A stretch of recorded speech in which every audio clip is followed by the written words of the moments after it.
Welcome to episode 572 of the VIG Lounge, where we're doing what feels like a yearly tradition, because it is a yearly tradition, the 2026 Released Gauntlet. This is going to be part one of a two-part episode, and I will, of course, be sure to update the title of this stream once I finish it here on Twitch, because we're playing 2K26, not NHL 26, but I'm well aware of that. And also, I'm going to give my thoughts on where I think each wrestler is going to end up and why. And of course, if you guys watching this as fans of wrestling or fans of WWE are shocked by this, number one, they do this every year. And number two, they only care about two things: profits, record profits, I should say, and celebrities.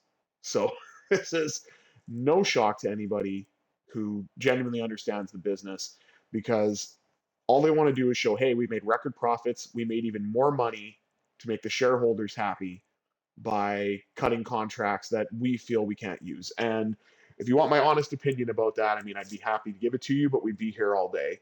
So I hope you guys enjoy this. I'm going to try to get through this gauntlet as best I can and highlight every single wrestler that's part of it, that were the male wrestlers that were released. And then I'm going to see if I have enough to do a female version with Indy Darling, because there are a few female wrestlers released. Nikki Cross, off the top of my head, who's in this game, along with Alba Fire, who's in this game as well. I just have to see if there's anybody else I can add that to. Maybe I could do a triple threat as well. I could try that, because I would like to include it.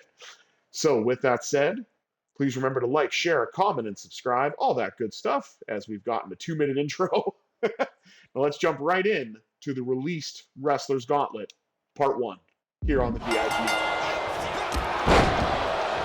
And SerialMiller starting out now against Apolo Crews.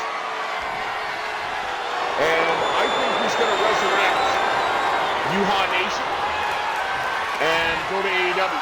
He's got connection with PWG, big part of the California indie wrestling scene before he became Apollo Crews. Oh, what a back suplex! And the fans are not liking this one bit. And SerialMiller going to work on Apolo Crews here. And by the way, for those of you, oh my goodness, we're wondering, I'm doing a 6-person gauntlet, and I'm going to do another one against the Wyatt Six and Aleister Black to cover it in. Jessica Parr down for the cover and a kick out here at 1. Oh, Survivor Series actually kind of makes sense. But you do it for Survivor. And another back suplex. SerialMiller going to work here. Powerbomb. And the big trigger. Driving into the head of Apolo Crews. He's got him set up. Tombstone pile driver. SerialMiller going springboard. Form, and he got all of it. Nicely done there. Serial, Irish whip. Sends him all the way to the outside. What is SerialMiller going to do here? Senton to the floor. And I think Apolo Crews countered it. We got that notorious Kevin Dunn camera cut, so I don't know. Granted, I know Kevin Dunn's not part of WWE anymore, but still. I'm just saying that camera cut was terrible. Oh, look at this. Oh! The Bull Nelson flatliner. And I think Apolo Crews has been busted open here, too. And he's gone. On his way to AEW, and I would love to see that, because Yuha Nation was fantastic. And entrant number 3, Santos Escobar. What is with this theme? Oh, and of course the camera dies, so let's fix that while we're here doing an entrance. Oh, that is absolutely ridiculous. Come on. There we go. Now, as for Santos Escobar, oh, and we're probably actually think that he may want to go back to Mexico. He was wrestling in AAA, which is WWE owned and affiliated. So I could see him actually wrestle in CMLL. And I'd actually like to maybe see him have one of those dual contracts and maybe resurrect his Lucha Underground persona of King Cuerno. SerialMiller going to work now. Uh-oh. And that generic theme for Santos Escobar. Oh, my goodness. The apron backdrop suplex. Serial with an Irish whip. And down goes Santos Escobar. Serial just Irish whipping him here. Oh no. And the barricade this time. Santos is caught and just violently driven knee first into the side of the head there. I don't know if Santos Escobar is going to get up to beat the count here. He might. He's very close. Oh, and he got counted out. Actually, I was going to try to go and get him. It didn't quite work out. Entrant number 4, the leader of Chase U, Andre Chase.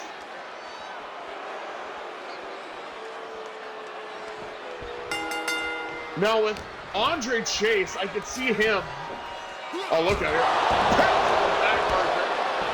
Shades of the Hitman Bret Hart, but I could see Andre Chase being the type to maybe wrestle for a place like MLW or TNA. Oh my goodness, what a suplex. And now,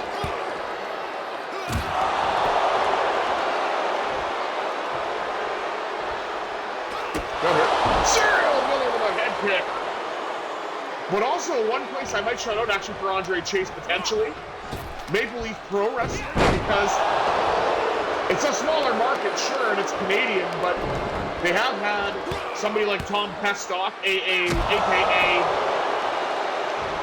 Baron Corbin, or wrestling now as Bishop Dyer. And MLP, Maple Leaf Pro, one! No, a kick out. Plenty of fight left here in Andre Chase. Stopped by Serial, going to the top. Actually, more like the middle rope, I should say. 1, 2, and a senton. Kick out by Andre Chase. But he could wrestle potentially in a place like Maple Leaf Pro, as they're going to have a show or a TV slot on TSN here in Canada. And, you know, he's a relatively known name for those that watch NXT and WWE, so maybe that could make it work. I don't know. We'll have to see. Pulling for all these guys, though, and gals. I hope that they all able to land on their feet and find work either in or outside of the ring. Oh, my goodness. A backdrop suplex once again by SerialMiller. And an Irish whip. Driving Andre Chase face first into the steps. And he's already used the barricade to his advantage once. He's going to do it again here. Oh, good lord.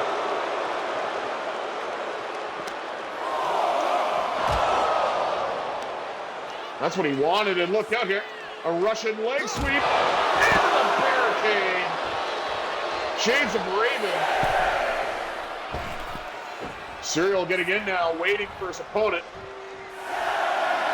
Andre Chase might get counted out as well here. He's gotten back to his feet. He did manage to beat the count. Oh, good lord! He got his head taken off. An EKO. 1, 2, and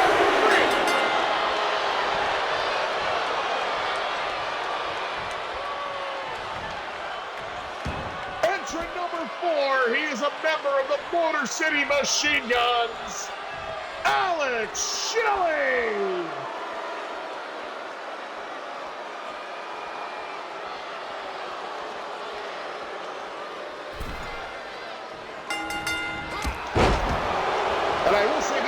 actually suits MCMG pretty well. I will say right off the bat that AEW should absolutely sign the Motor City Machine Guns. Because imagine the tag team matches they could have. The Young Bucks, FTR, the Dogs, the Rascals, Coke and Page. Got here, Alex Shelly winning the chain wrestling here until SerialMiller counters it.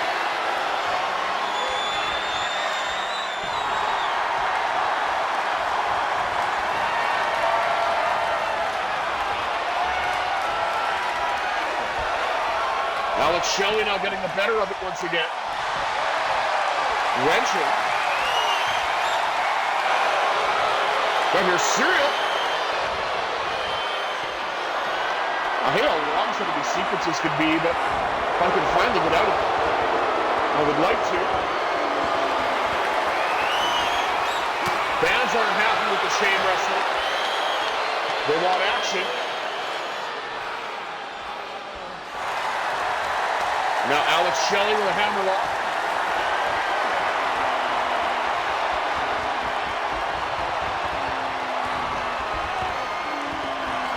Alex Shelly wearing down Serial, holding on to the hammerlock once again.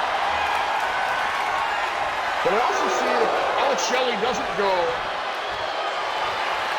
to AEW. He could potentially also go to Maple Leaf Pro, because the promotion is based in Windsor, and Michigan, Detroit is right across the border. Exploder suplex into the cover by Serial. No. One shot off the rip there. Still got a 2 count. I feel that if she was in position earlier, we could have got 3 there, but it was not to be. And hip toss. Knee strike. Serial. Alex Shelly got planted. Face first with the bonus operandi. 1, 2, 3. Alex Shelly's been eliminated.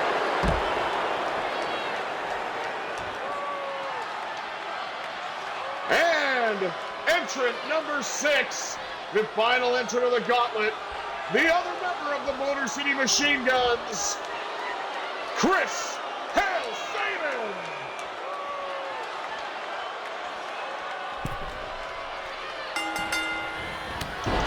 Chop block. As SerialMiller goes to work here. And an Irish whip. Sends Sabin to the buckle. Serial's going to pull out some of the stops here. He's got Sabin up and down. Oh my word. The moonsault all the way slam into the cover and a kick out at 1. And another thing I was going to say about Alex Shelly is, if he wanted to, he could go to MLW, because I believe Kushida is there, and they wrestled as a tag team called the Time Splitters. So there are definitely a plethora of options for Alex Shelly, as well as Chris Sabin, because Chris Sabin, of course, could join Alex Shelly in AEW or Maple Leaf Pro. And maybe he could go to MLW as well. We'd have to see. Serial. He's got a hold of Sabin here. And he's going to bring him in the hard way.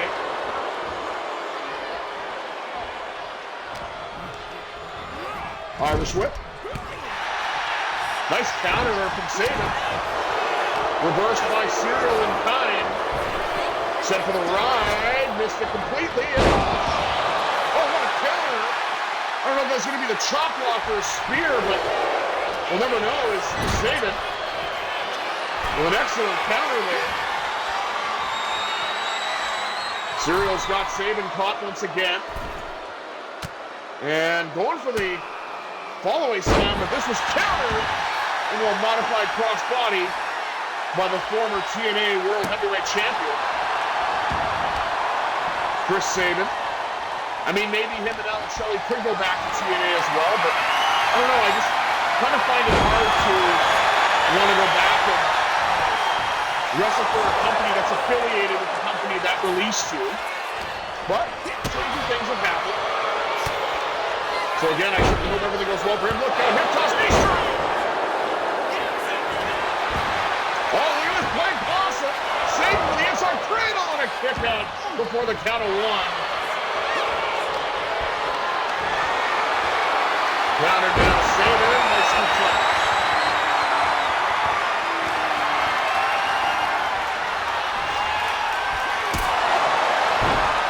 Oh, what a super kick there from Sabin.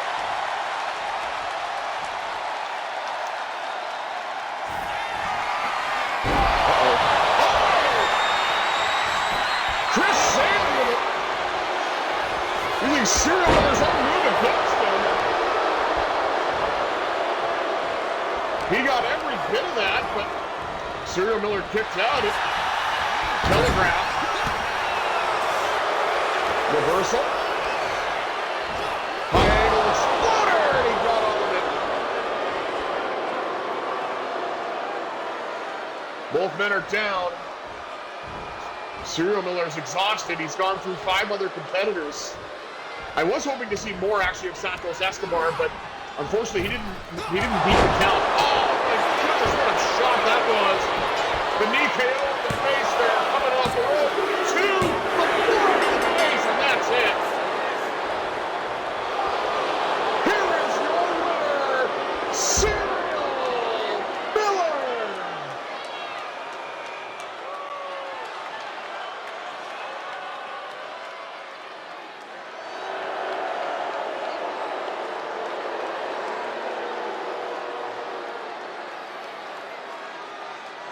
Thank you all for tuning in to part 1 of this 3-part Gauntlet episode here on the VIG Lounge.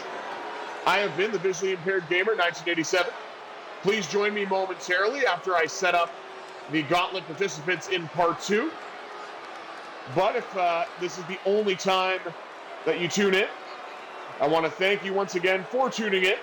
Have yourselves a Sunday fun day, as this is the Visually Impaired Gamer 1987 bidding you adieu.